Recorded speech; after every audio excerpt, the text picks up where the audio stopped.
There is a particular moment, almost invisible to historians who study great battles or movements of armies, in which a man understands that everything he built throughout his life is about to collapse completely.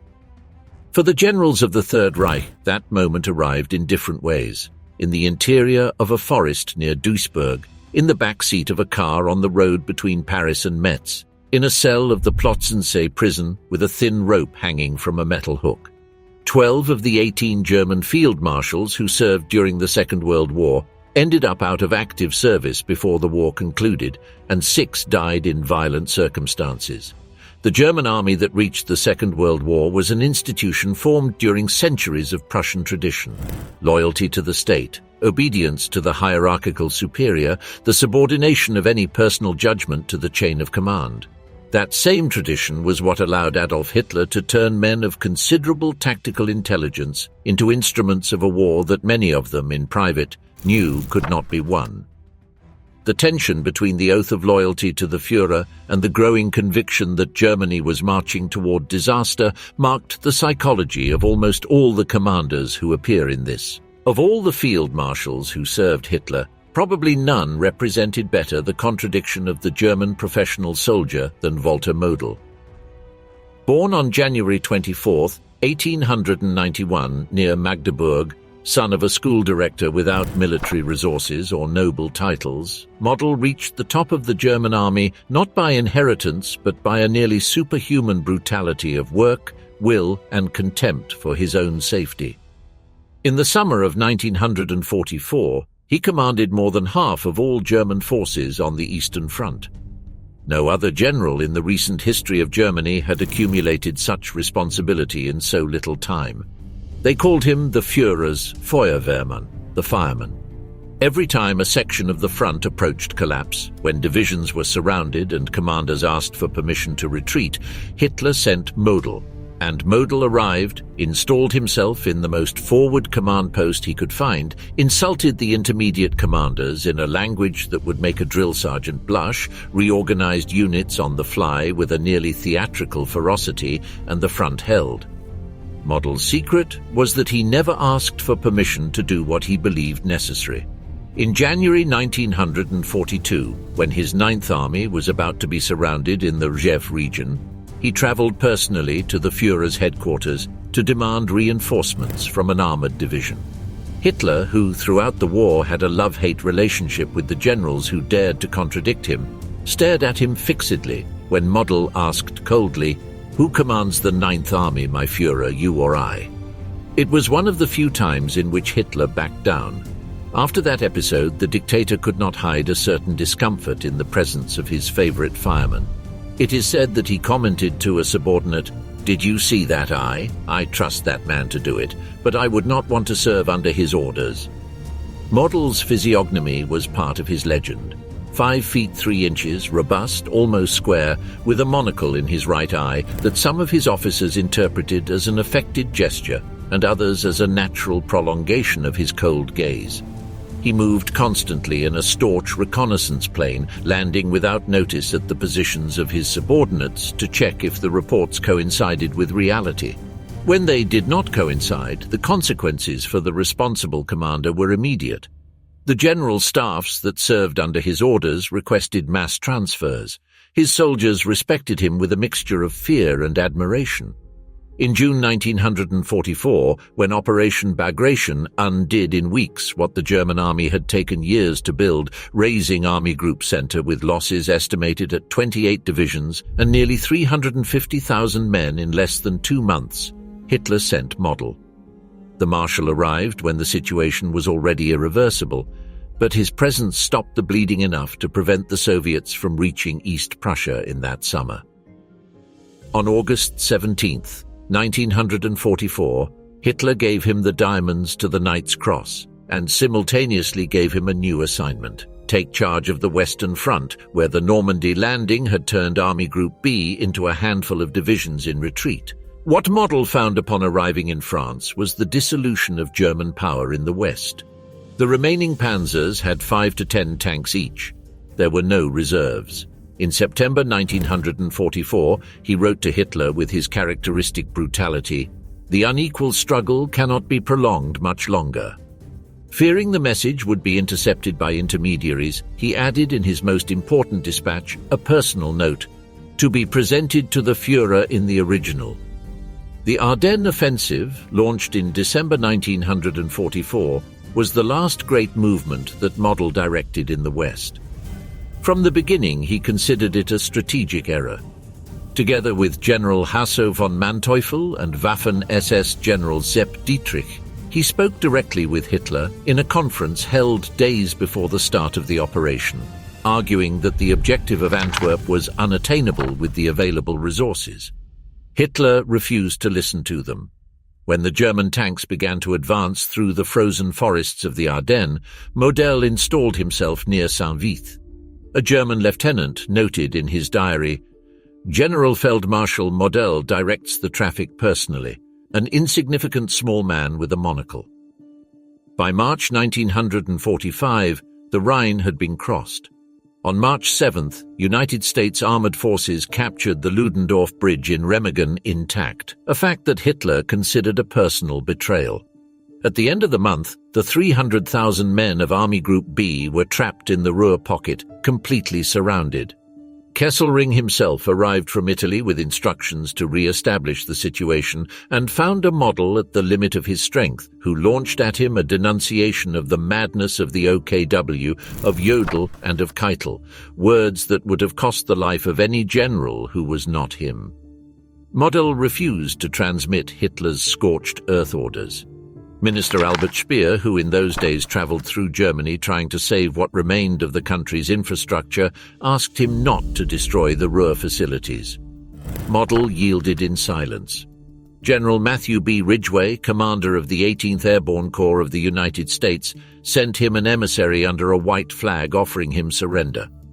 The staff officer who returned the response explained to the emissary that the Marshal's personal oath to the Führer made it impossible for him to even consider that proposal.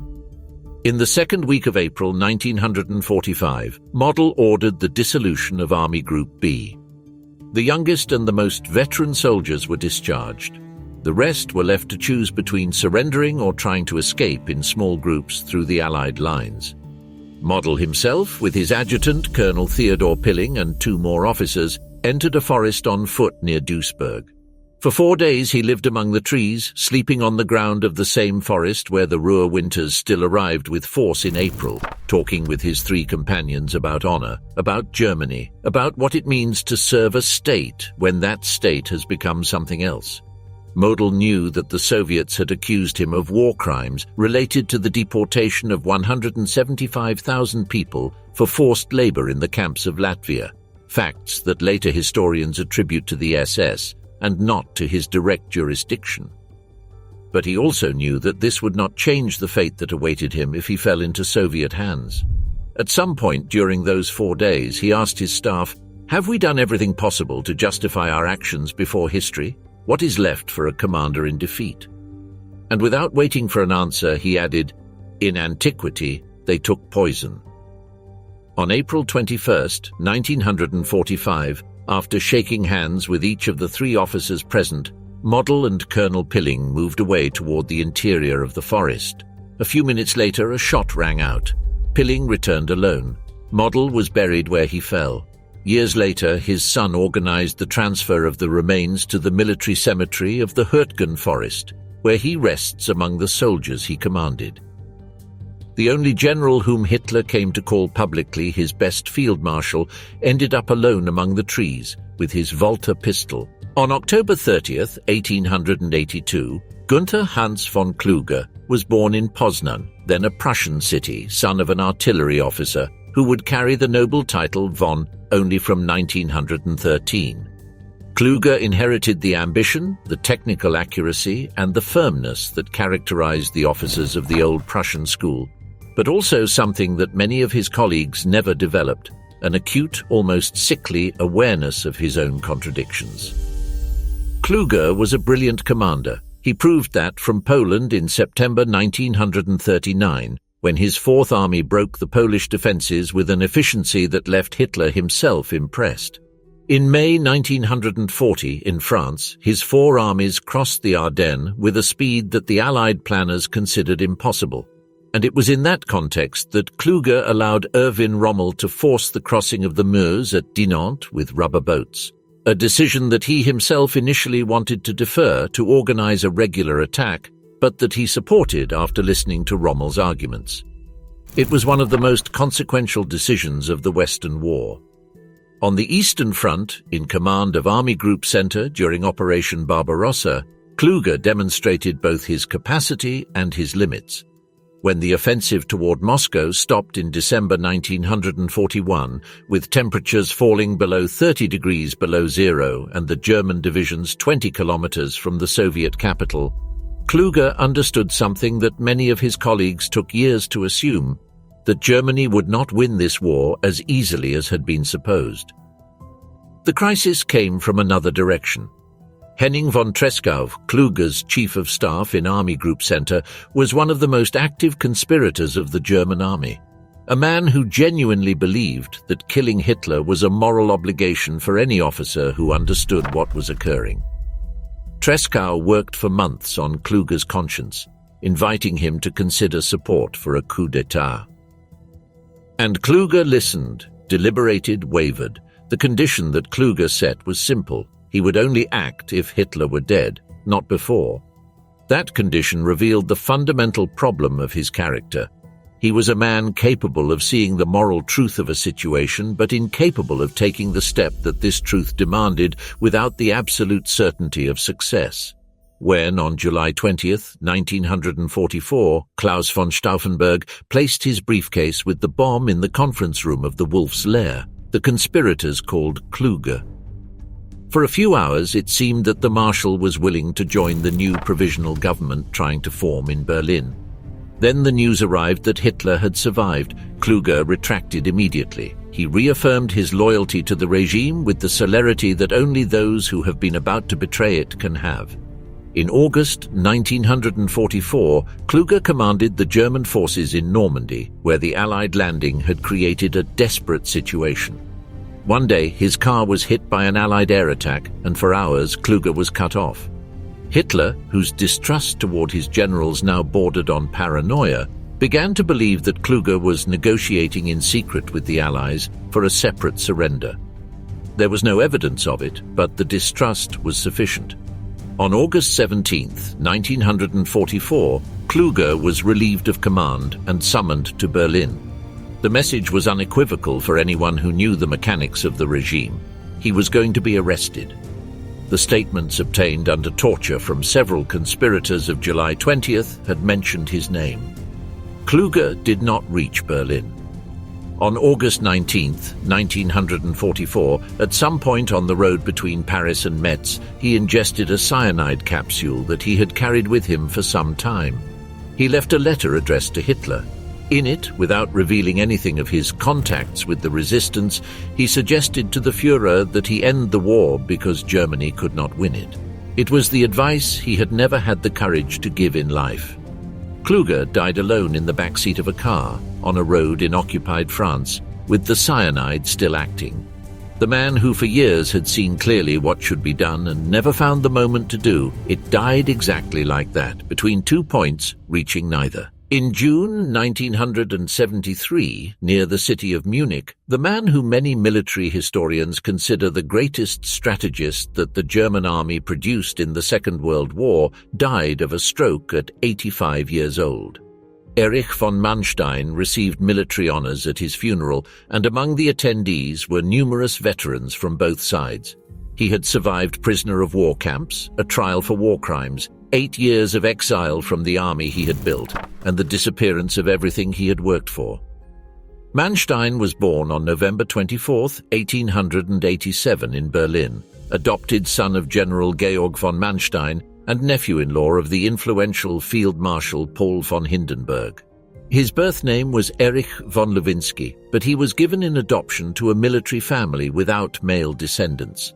That duality of identities between the name he received at birth and the one he carried all his professional life is a metaphor for the existence of a man who constantly operated on the border between what loyalty demanded and what intelligence indicated. The plan that Manstein elaborated in the autumn of 1839 for the invasion of France, the famous Sichelschnitt or sickle cut, was perhaps the most brilliant of all the Second World War. The original proposal of the General Staff foresaw a modified version of the Schlieffen Plan of 1914, with the main weight of the attack falling on Belgium and Holland. Manstein, then Chief of Staff to Rundstedt in Army Group A, argued that this plan was exactly what the Allies expected. The alternative he proposed was to traverse the Ardennes with the German armoured mass, cross the Meuse at Sedan and turn toward the English Channel, cutting the bulk of the Allied armies from the rear. Brauchitsch and Halder rejected it repeatedly because it contradicted established doctrine. Rundstedt backed it. History recorded that Manstein was right. In 6 weeks, the plan that his superiors had despised shattered the Allied front with an efficiency that surprised even the Germans themselves. On the Eastern Front, Manstein conducted some of the most complex military operations of the war. The conquest of the Crimean Peninsula in 1941–42, with the capture of Sevastopol in July 1942 after a siege of 8 months. The attempt to break the encirclement of Stalingrad in December 1942, which failed not for lack of tactical skill, but because the trapped Sixth Army already lacked fuel to advance toward the relief columns, and the counter-offensive of February and March 1943 in the Dnieper region, which recovered Kharkov and stabilized the southern front after the Stalingrad disaster, in what many analysts consider the greatest defensive offensive triumph of the German army. Frictions with Hitler were constant and increasing. Manstein disagreed with Hitler's tactic of not taking a single step back because he understood that in the war of movement being fought in the East, the tactical retreat could be the prelude to a devastating counterattack. When he tried to explain this to the Führer, he received shouts and accusations of cowardice. In one of those meetings, according to accounts from witnesses, Manstein responded to a tirade from Hitler with a coldness that left those present speechless. He pointed directly at a decision of the Führer on the map and said that if that order was executed, the result would be disaster. Hitler executed the order. The result was disaster. On March 30th, 1944, Hitler summoned him and informed him that he was relieved of the command of Army Group South. As compensation, he personally handed him the swords with diamonds to the Knight's Cross, the highest German military decoration. It was the most elegant way available of telling a man that he was no longer necessary. At the end of the war, Manstein was hospitalized when he was captured by the British. In 1949, he was tried in Hamburg for war crimes related to the treatment of civilians and prisoners in the territory that was under his command on the Eastern Front. He was sentenced to 18 years in prison. The sentence generated a controversy that is still not entirely closed. Several British military officers, among them Winston Churchill himself and Field Marshal Lord Carver, stated publicly that the sentence was excessive. Liddell Hart himself, the influential British military theorist who had interviewed Manstein extensively after the war, considered that the process had been disproportionate. He served 4 years and was released in 1953 for health reasons. In the post-war period, Manstein was consulted by the government of Konrad Adenauer when West Germany began to rebuild its armed forces within the framework of NATO. He published his memoirs, Lost Victories, which became an international bestseller and which are still today an obligatory reference for any student of the Second World War. In them, Manstein presented his version of events with a clarity that some considered self-exculpatory and others simply honest. He died on June 9, 1973 in Irschenhausen, near Munich, of natural causes. His funeral gathered German and foreign veterans. He is one of the few generals of the Third Reich whose military reputation survived the defeat intact. There are deaths that time turns into symbols, and that of Erwin von Witzleben is one of them. He did not die on a battlefield or in a field prison. He died in the Plotzensee prison in Berlin on August 8, 1944, and the way in which he died was a decision taken personally by Adolf Hitler. That it be slow. Witzleben was born on December 4, 1881 in Breslau, in a family of Prussian military tradition that could trace its history of service to the state through generations. He reached the rank of field marshal and came to command entire army groups. But his name in history is not associated with any particular battle. It is associated with a moral decision. Since the 30s, Witzleben was one of the most active German military men in the conspiracies against Hitler.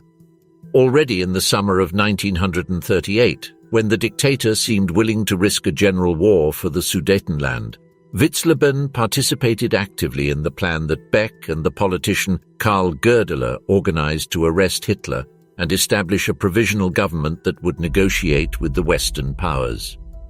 The plan was aborted when Neville Chamberlain traveled to Munich and granted Hitler exactly what he demanded, eliminating the context of crisis that the conspirators needed to justify their action before German public opinion. During the following years, Witzleben continued involved in the conspiratorial circles that surrounded figures like Ludwig Beck, Karl Jodl, Henning von Tresckow, and later Klaus von Stauffenberg. He was one of the generals that the conspirators considered willing to assume command positions in the government that was to be established after the death of Hitler. In the plan of July 20, 1944, Witzleben was destined to become commander-in-chief of the Wehrmacht of the new provisional government. When Stauffenberg placed his briefcase with the bomb in the conference room of the Wolf's Lair on July 20th and then flew to Berlin believing that Hitler was dead, Witzleben traveled from his retirement in Stulpnagel to the replacement headquarters in the Bendlerstrasse in Berlin. There he waited while contradictory news succeeded throughout the afternoon. When it became clear that Hitler had survived the explosion, the conspiracy began to undo in minutes. Witzleben returned to his rural property. The next day he was arrested. What followed was a process that cannot be called a trial without violating the language. The People's Court, presided over by Roland Freisler, a man whose judicial ferocity was comparable to his ability for public insult, was the setting chosen by the regime to stage the destruction of its internal enemies. The sessions were filmed so that Hitler could see them that same night. Witzleben, like the other accused of July 20th, was forced to appear without a belt, with baggy pants several sizes larger than his own, forced to hold them with his hands so as not to be left in underwear before the camera. When he tried to make the regulation military salute, Freisler mocked him in front of the court.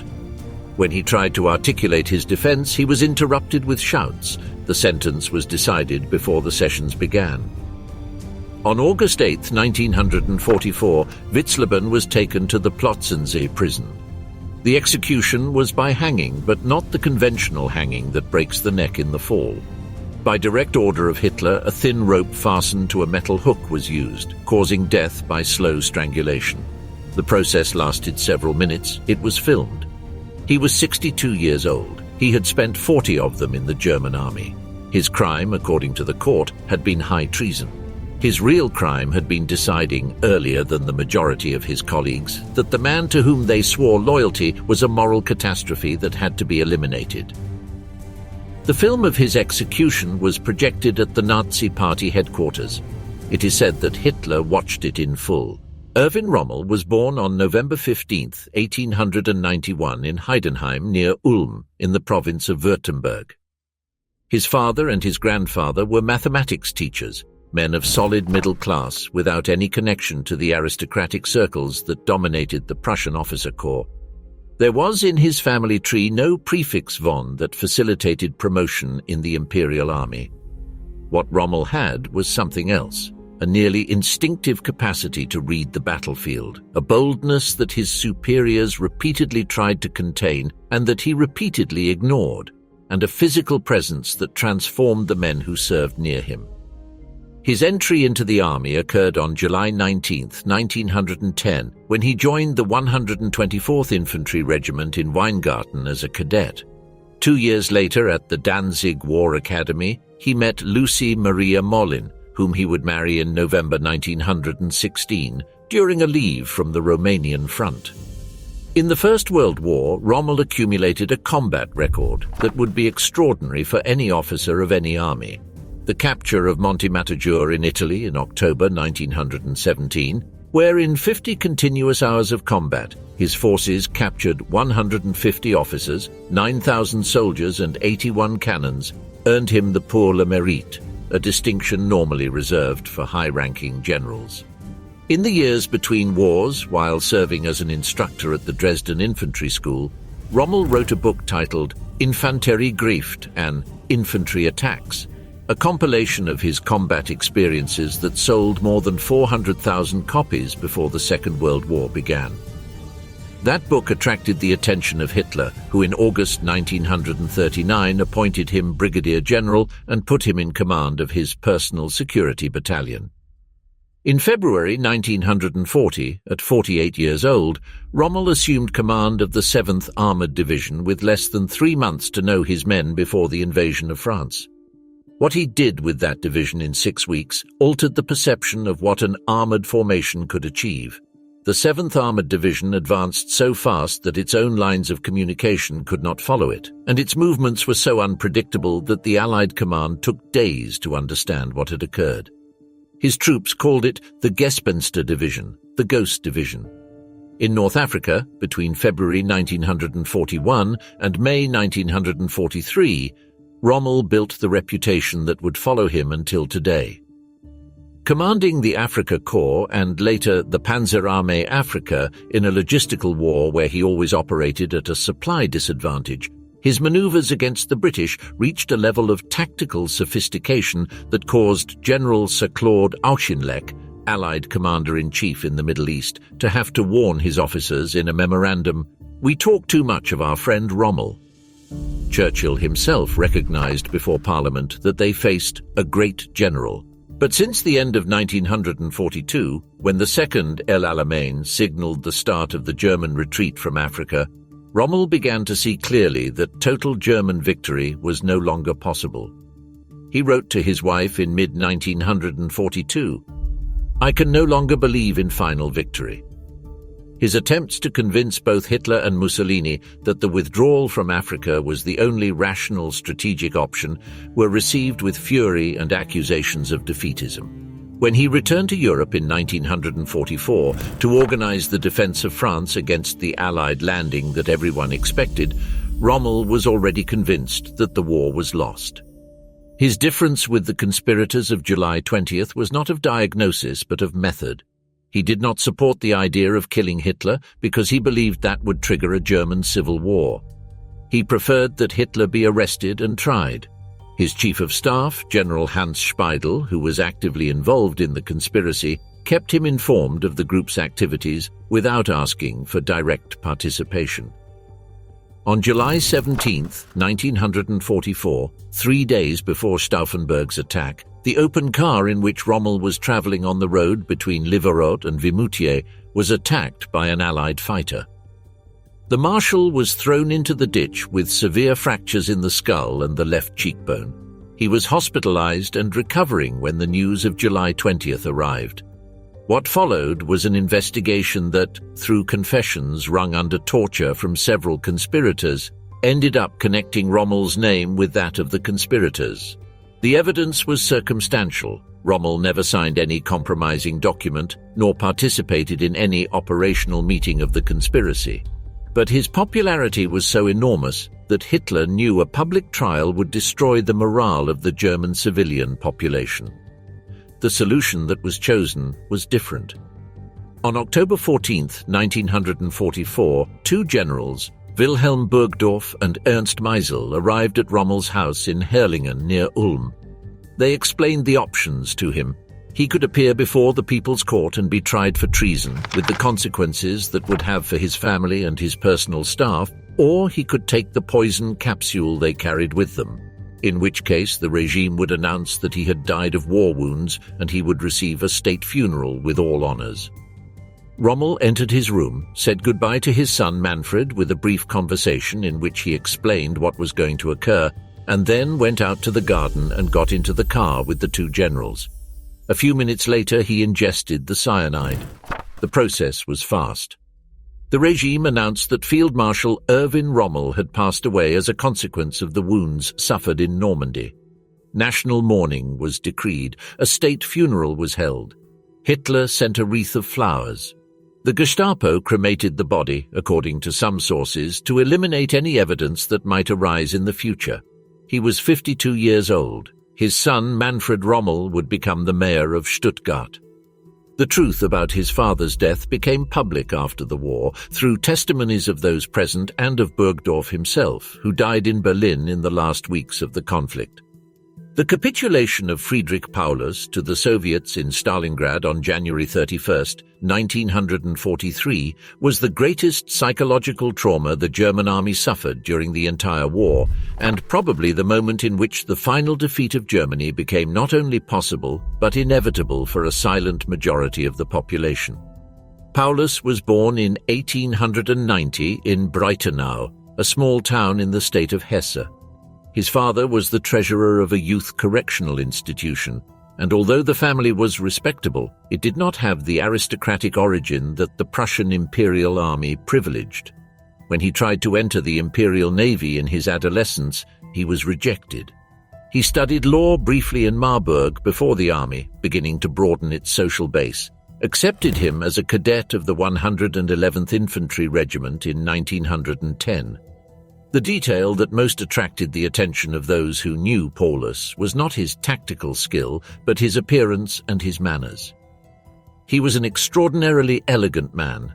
Tall, with the natural bearing of the aristocrat, he was not, incapable of tolerating even the least dirt on his uniform. It is said that he washed his hands dozens of times a day. His superiors described him as an excellent staff officer with a genuine talent for operational planning, but with a certain incapacity for quick decision in conditions of stress. An evaluation report from his years in the Reichswehr described him without ambivalence. He lacks decision. He was, in every sense, the wrong man for Stalingrad. Paulus did not choose Stalingrad. He was assigned to the command of the Sixth Army in January 1942, when his predecessor, Walter von Reichenau, died of a heart attack. The Sixth Army was the most powerful formation of the German army, with about 265,000 men when it advanced toward the Volga in the summer of 1942. The city of Stalingrad, whose real strategic value was modest, but whose name Hitler could not allow to remain in Soviet hands, became the destination of that formation. The urban struggle in Stalingrad lasted from the summer until the autumn of 1942.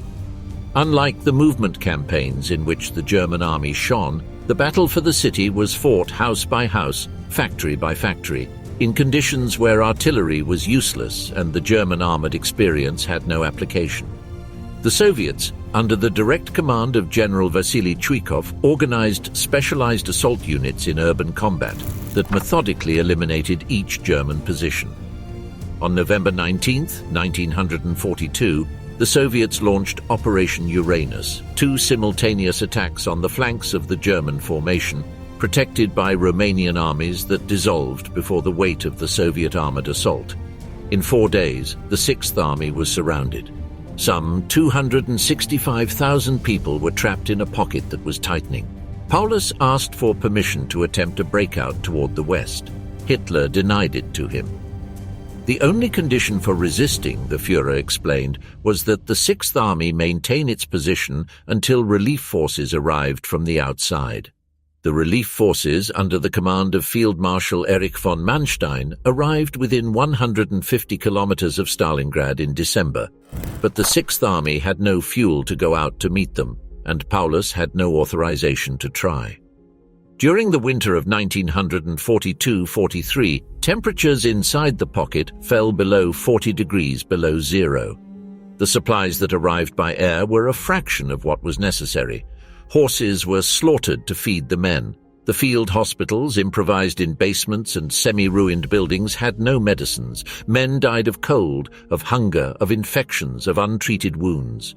On January 30th, 1943, 10th anniversary of Hitler's arrival to power, the Führer promoted Paulus to the rank of Field Marshal. It was a coded message. No German Field Marshal had ever surrendered. It was expected that Paulus would draw the obvious conclusion. The next day, on January 31st, 1943, Paulus surrendered to the Soviet General Mikhail Shumilov in the basement of a department store in the center of Stalingrad. He had gone several days without sleep. He had half of his face paralyzed by a nervous spasm.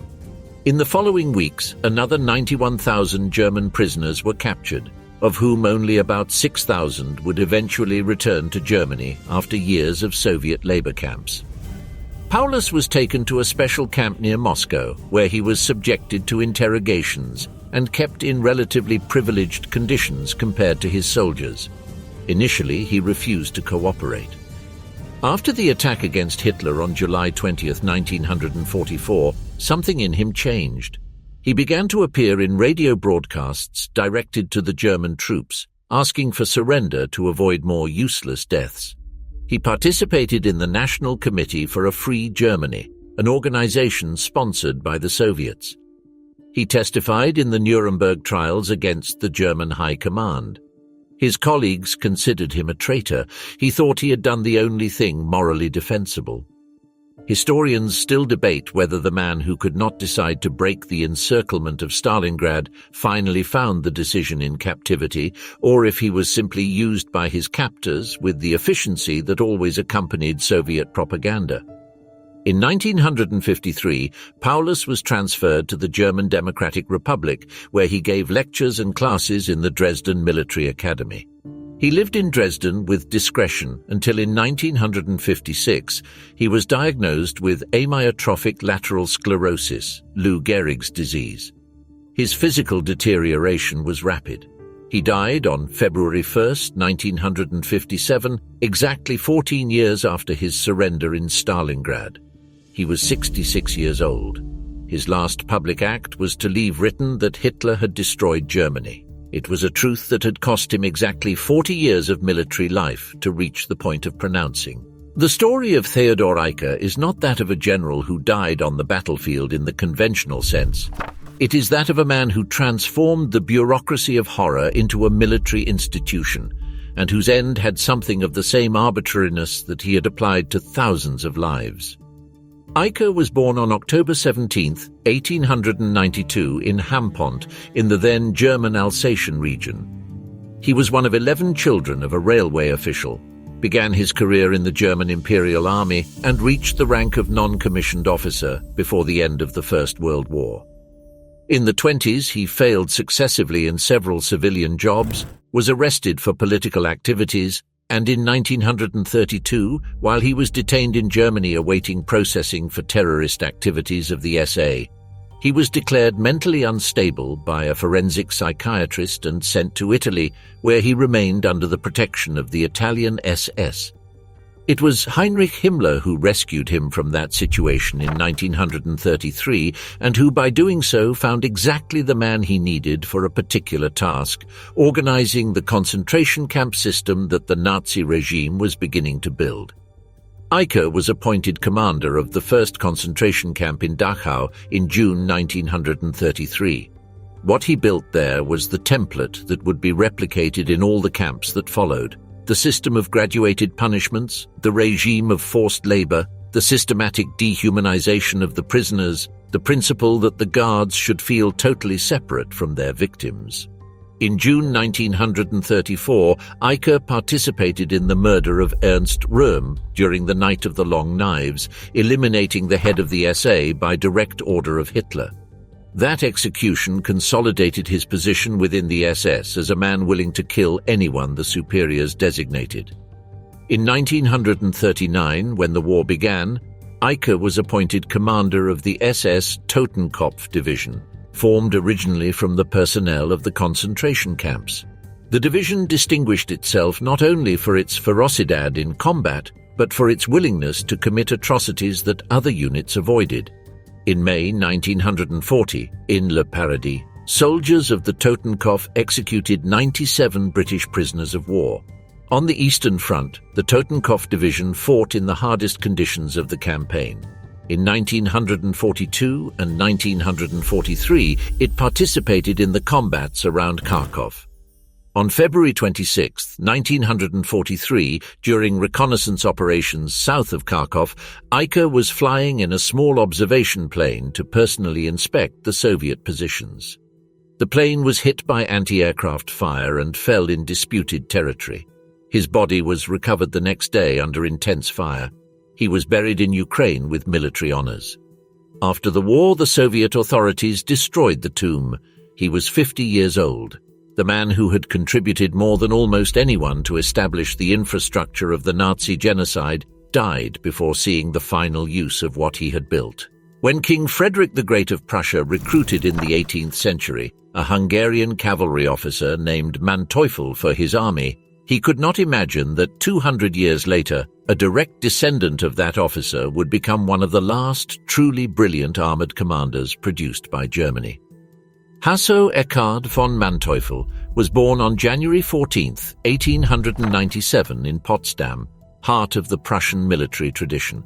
He was extraordinarily small to be a tank commander, at barely 5 feet 4 inches, which allowed him to move with unusual agility inside and around the armored vehicles that would be his natural element throughout the war. His troops called him Der Kleine, the little one, with genuine affection. In the Ardennes offensive of December 1944, Manteuffel commanded the 5th Armored Army, the formation that in the first weeks of the campaign caused the most severe losses to the United States forces. Unlike Sepp Dietrich in the north, who had more resources but employed them with less skill, Manteuffel exploited the gaps in the American defenses with a speed that created the most serious crisis the Allied forces faced after the Normandy landing. What few know about Manteuffel is that he himself was one of the generals who tried to dissuade Hitler from launching the offensive.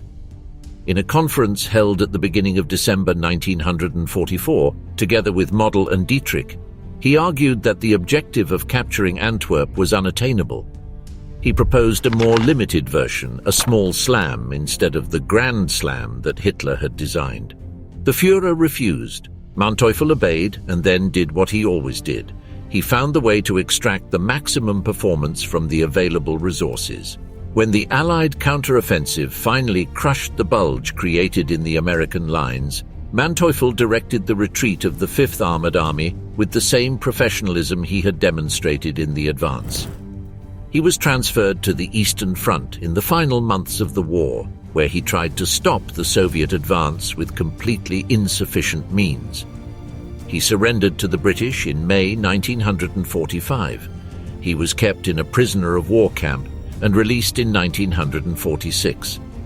What followed for Manteuffel was a story that has no exact parallel among high-ranking German generals. He entered civilian politics in the Federal Republic of Germany, was elected representative to the Bundestag for the Free Democratic Party, and participated actively in the debates on the rearmament of West Germany within the framework of NATO. In 1959, he was judicially prosecuted, not for war crimes, but for ordering the summary execution of a German soldier during the retreat. He was convicted of manslaughter to 18 months in prison, but was released before completing it. Later, he acted as an advisor in strategic discussions related to NATO.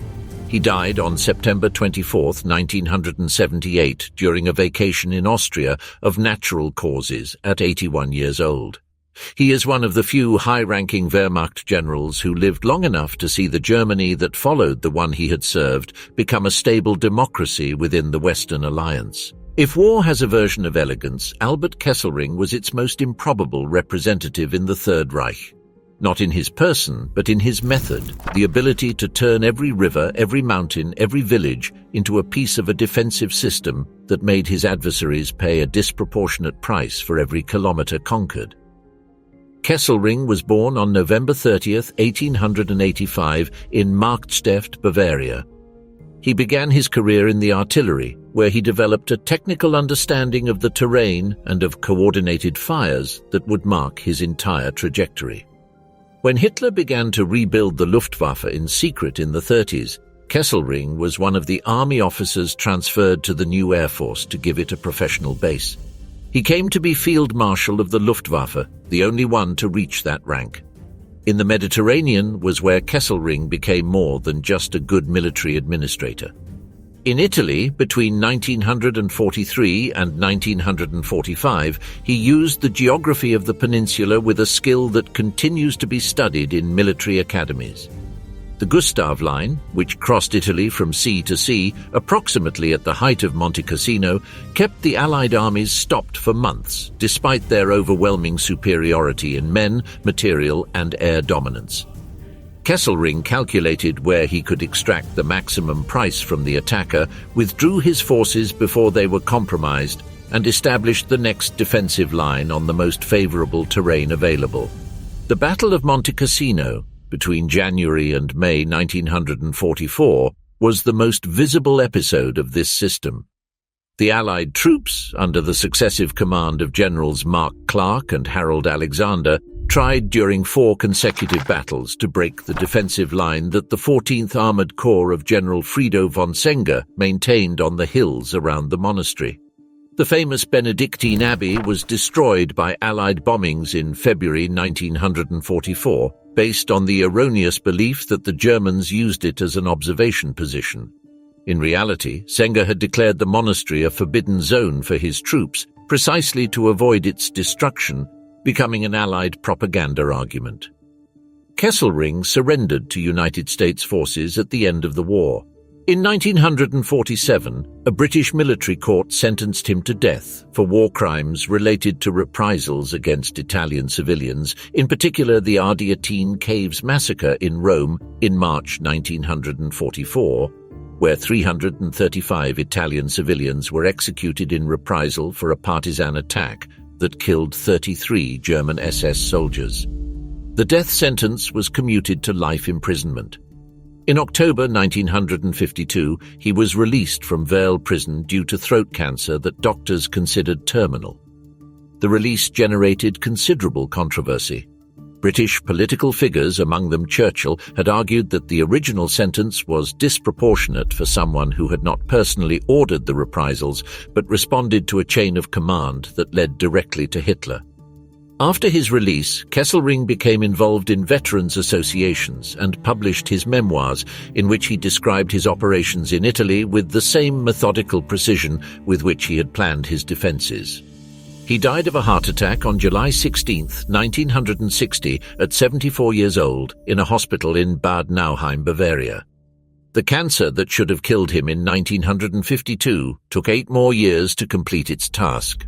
There exists a type of general who never appears in the books of memoirs because his specialty is exactly the opposite of what makes war legendary, not attacking victoriously, but retreating without being destroyed. Gotthard Heinrici was the most gifted German exponent of that invisible art. Heinrici was born on December 25, 1886 in Gumbinen, East Prussia. He was deeply religious, a teetotaler, enemy of excesses and of rhetoric, with a schoolmaster appearance that contrasted with the tactical ferocity of his decisions. His soldiers called him Der fromme Gotthard, the pious Gotthard. His method on the Eastern Front, where he spent most of the war, was what became known as the elastic defense. When intelligence indicated that the adversary was about to launch an offensive, Heinrici withdrew his troops from the first line, letting the preparation bombardment of the Soviet artillery fall on almost empty positions. When the attackers advanced, expecting to find a destroyed line, they found instead fresh troops on the second line. Soviet losses were disproportionate, German losses minimal. In 1945, when the Soviets prepared the final assault on Berlin, Heinrici received the command of Army Group Vistula, the last German defensive line. The Silo Heights, a chain of heights that dominated the Oder Plain 90 kilometers east of Berlin, were the point where Heinrici tried to stop the Soviet advance. He had flooded parts of the Oder River Valley to hinder the advance of the Soviet armored forces, and had organized his defenses with the same elastic logic he had applied in the east. Marshal Georgy Zhukov, commander of the Belarusian front that was to take Berlin, launched the attack on April 16, 1945, with a preparation bombardment that used 140 searchlights to blind the German defenders. The effect was the opposite of what was foreseen. The searchlights illuminated the Soviet attackers themselves, and the confusion they created slowed the advance for days. Heinrici had evacuated the first line hours before. The price that Zhukov paid for the Silo Heights was 30,000 dead in 4 days, although sources vary considerably on this figure. The line ended up being broken, as Heinrici knew would inevitably occur. When Hitler, from his bunker in Berlin, ordered that his troops sacrifice themselves in a final defense of the capital, Heinrici refused. It was not cowardice nor treason, it was the same logic he had applied throughout his career. Uselessly sacrificing his men in a battle that could not be won was the opposite of what a commander had the obligation to do. He was relieved of command. Hitler warned his subordinates that Heinrici could be executed if he returned to Berlin. Heinrici diverted his route and surrendered to British forces. He remained detained in a camp in Wales until 1948. He lived the rest of his life in Germany and died in 1971 at 85 years old, being buried with military honors. The general who saved more German lives by refusing to obey Hitler's order to die fighting in Berlin was one of the few of his rank who died in bed of old age. The name of Heinz Guderian is inseparable from the concept of blitzkrieg, not because he invented it alone, but because he was the man who turned a tactical idea into an operational doctrine, and that doctrine into a reality that changed modern warfare. Guderian was born on June 17, 1888 in Kulm, on the banks of the Vistula. In the 30s, while the German army expanded and sought new doctrines for the employment of mechanized forces, Guderian was the most passionate defender of the idea that tanks should operate in mass, in an independent manner, penetrating deeply into the enemy lines before the adversary had time to organize a response. His senior theorists, formed in the tradition of artillery and infantry, saw tanks mainly as support for the infantry. Guderian saw infantry as support for the tanks. The book he published in 1937, Achtung Panzer, was more a doctrinal manifesto than an academic work. And when the time came to test it in Poland in 1939 and in France in 1940, the results confirmed the theory in such a spectacular way that the doubts of his critics were silenced. In France, Guderian's 19th Armoured Corps crossed the Meuse at Sedan and advanced toward the English Channel with such speed that the OKH itself twice ordered it to stop, fearing that the flanks would be exposed. Guderian disobeyed on both occasions, or found creative interpretations of the orders that allowed him to continue advancing. The result was the encirclement of the bulk of the Allied armies at Dunkirk. Frictions with Hitler began in the winter of 1941. Facing Moscow, with temperatures falling below 40 degrees and his men freezing in positions for which they were not equipped, Guderian requested authorization to retreat to more favorable defensive positions. Hitler denied it to him with his doctrine of not taking a single step back. Guderian disobeyed and was dismissed in December 1941. He remained out of active service until after July 20, 1944, when Hitler, seeking someone to reorganize the Army General Staff after the purges that followed the attack, appointed him Chief of the General Staff. In that position, which was more that of an administrative fireman than that of a strategist, Guderian participated in the expulsion of the officers suspected of being linked to the conspiracy. His relations with Hitler continued to be tumultuous. In a meeting in February 1945, they argued with such violence over the situation on the Eastern Front that several generals present believed Guderian would be arrested on the spot. Hitler sent him on medical leave in March 1945. He surrendered to United States forces on May 10, 1945. He remained a prisoner until 1948, when he was released without formal accusation. He spent the following years writing his memoirs, Erinnerungen eines Soldaten, Memoirs of a Soldier, which became an inevitable reference for any study of the war on the Eastern Front and of German armored doctrine. He died on May 14, 1954, in Schwangau, Bavaria, of a heart disease at 65 years old. His wife, Margarete Görn, whom Guderian called in his campaign letters the reason why he continued fighting, survived many years more. The architect of the Blitzkrieg died of a heart that wore out before he did. The story of Johannes Blaskowitz is unique among high-ranking generals of the Third Reich because it is the story of a man who tried, within the limits of the military system, to do what he believed was morally correct, and who paid for it with his career before paying with his life in a way that is still not completely clarified. Blaskowitz was born on July 10, 1883 in Paterswalde, a small town in East Prussia. He became a professional infantry officer of the most orthodox tradition, meticulous, correct, absolutely detached from politics. During the invasion of Poland in 1939, he commanded the 8th Army and was then designated Commander-in-Chief of the German occupation forces in Poland.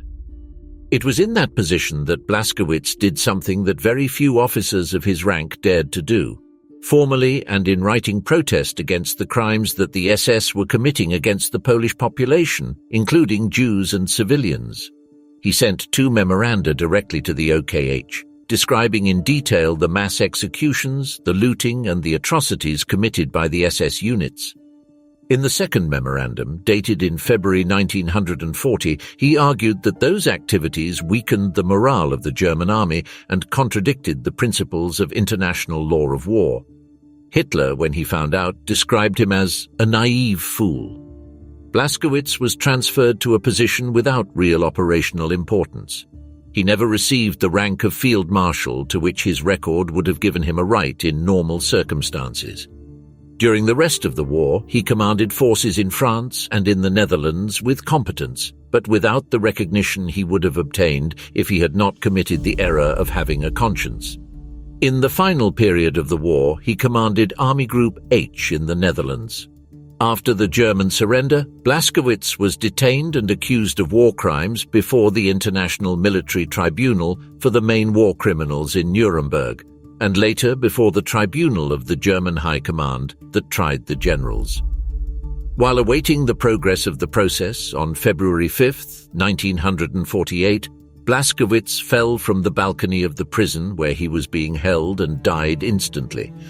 Whether it was suicide, an accident, or he was pushed by someone, it is something that investigators have not been able to determine definitively.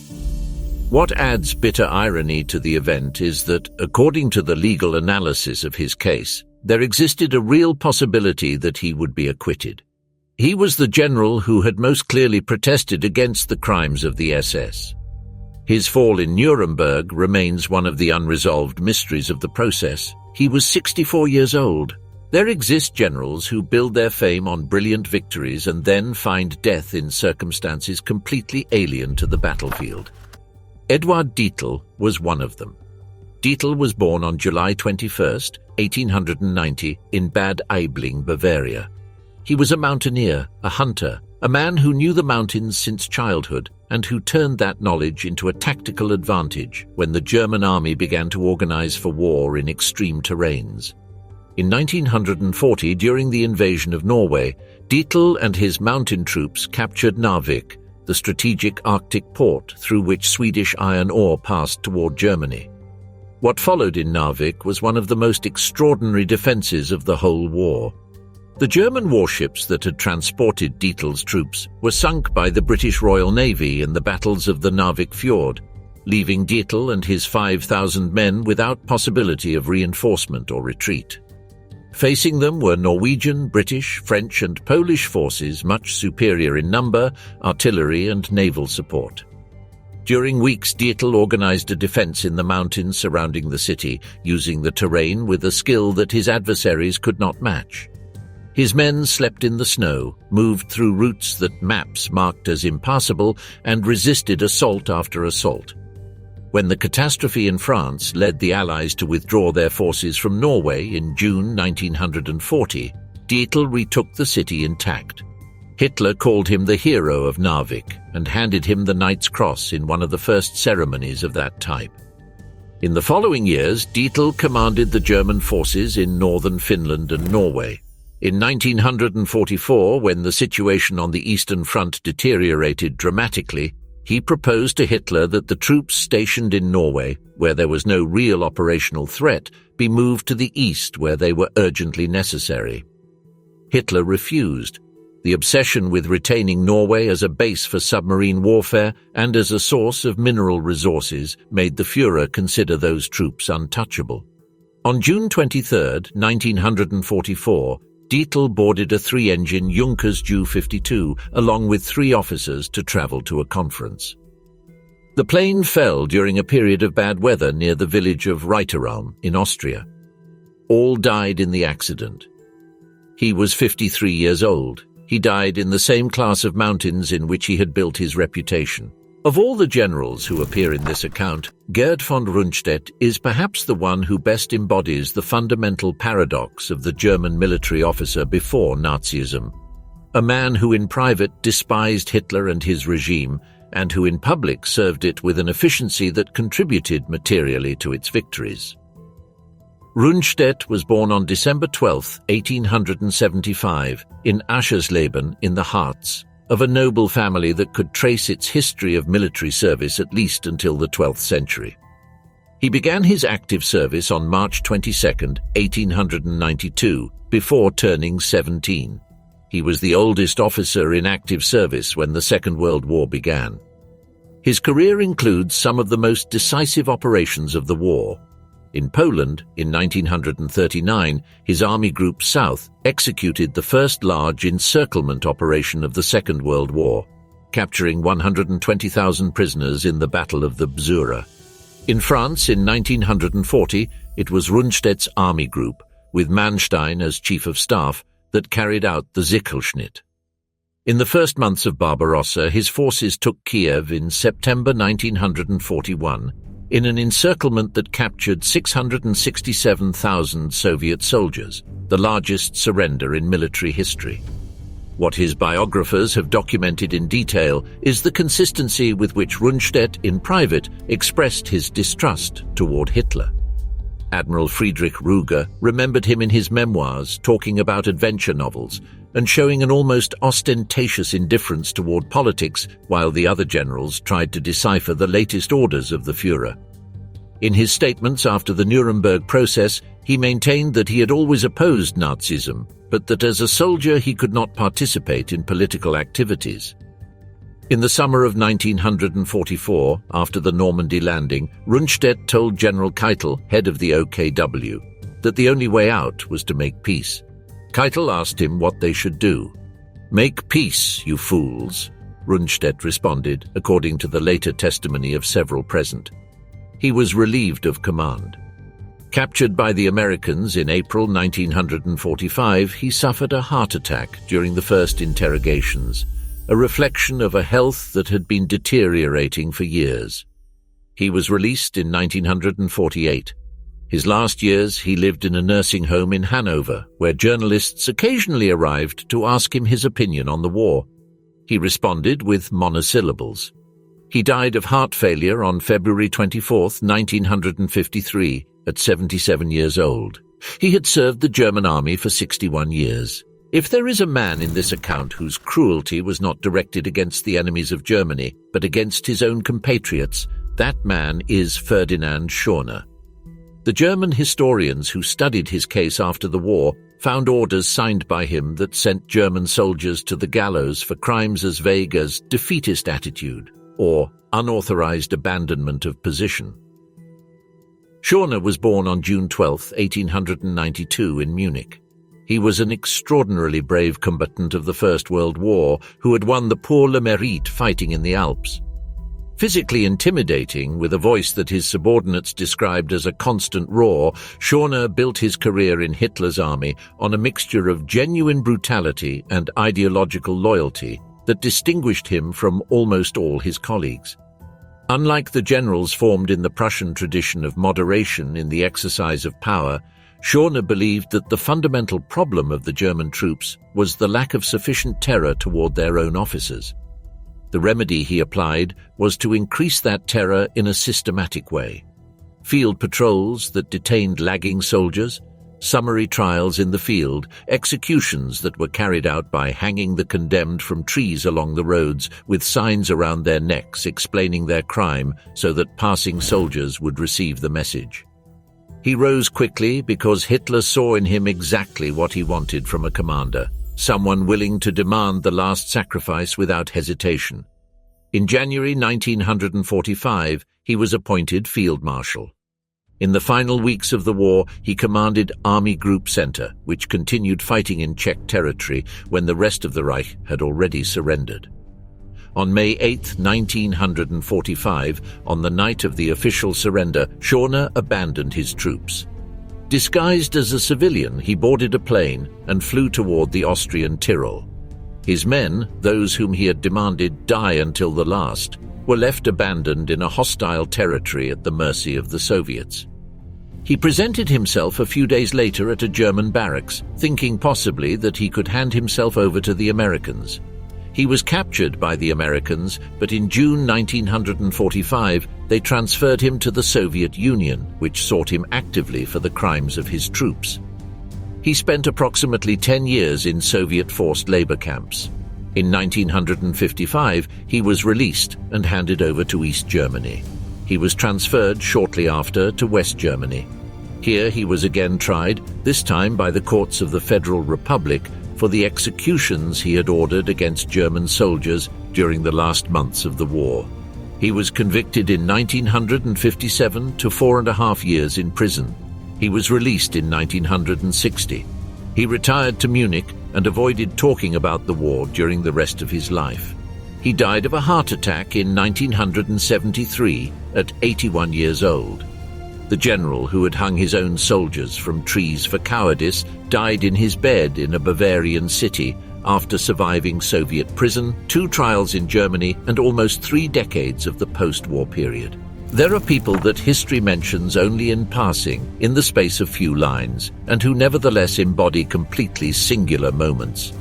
Georg Stumme is one of them. He died in exactly the most critical moment of the North African campaign, in the instant in which everything was about to change. Stumme was born on July 29, 1886, in Holzminden, Lower Saxony. He was a competent armored commander who had fought on the Eastern Front and who in August 1942 was designated to temporarily replace Erwin Rommel at the command of the Panzerarmee Afrika, while the Marshal returned to Germany to recover from the series of physical ailments he had accumulated in 2 years of campaign in the desert. Stumme arrived in Africa at the worst possible moment. On October 23, 1942, General Bernard Montgomery launched the Second Battle of El Alamein with the largest concentration of artillery fire seen in the African theatre, more than 900 pieces firing simultaneously along a front of 12 kilometers. It was the prelude to the attack that would break the Axis front. On the morning of October 24th, Stumme moved toward the front line to personally evaluate the situation. His vehicle was intercepted by enemy fire. The officer who accompanied him was killed instantly. The vehicle escaped under the fire. When the convoy arrived at a safe position, the officers going in other vehicles discovered that Stumme had disappeared. His body was found hours later next to the road without visible wounds. The doctors who examined him concluded that he had suffered a heart attack, possibly provoked by the jump to the ground when the vehicle was hit, or by the combination of extreme stress and the high blood pressure that accompanied him for some time. Hitler, who that same afternoon called Rommel to ask him to return immediately to Africa, mentioned Stumme in terms of recognition.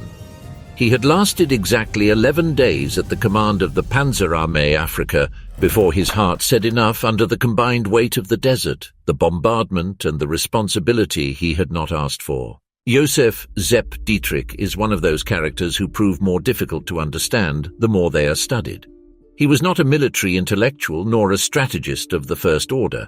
He was, fundamentally, a man of action whose personal loyalty to Hitler preceded by many years that of any professional general. Dietrich was born on May 28, 1892, in Hawangen, Bavaria. He was a butcher by profession before the First World War, where he served in the tank corps of the Imperial Army. In the 1920s, he was one of the first members of the SS and the head of Hitler's personal escort service, the Leibstandarte SS Adolf Hitler. During the war, he rose from the command of that unit, which began as an escort company and ended as an elite armored corps, to the command of the 6th SS Armored Army in the Ardennes Offensive. In the Malmedy massacre, on December 17, 1944, 84 United States prisoners of war were murdered in a field near the road by troops of Kampfgruppe Piper, which formed part of the formation under Dietrich's command. Dietrich was captured by the Americans in May 1945 and prosecuted for the crimes committed in the Ardennes. He was sentenced to 25 years in prison.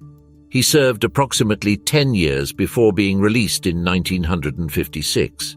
In that same year, he was again prosecuted by the German courts for his participation in the murders of the Night of the Long Knives of 1934, when the SS executed the leadership of the SA at Hitler's orders. He was convicted again. He was released in 1958, 3 years before the end of that sentence due to heart problems. He died on April 21, 1966 in Ludwigsburg of a heart attack at 73 years old. His funeral gathered thousands of people, a considerable part of them former members of the Waffen-SS, in what constituted one of the most numerous veteran reunion acts of the German post-war period. In the summer of 1945, when the Nuremberg Trials began to take shape, the Allies faced a question that had no easy answer. What to do with the men who had directed Hitler's military campaigns?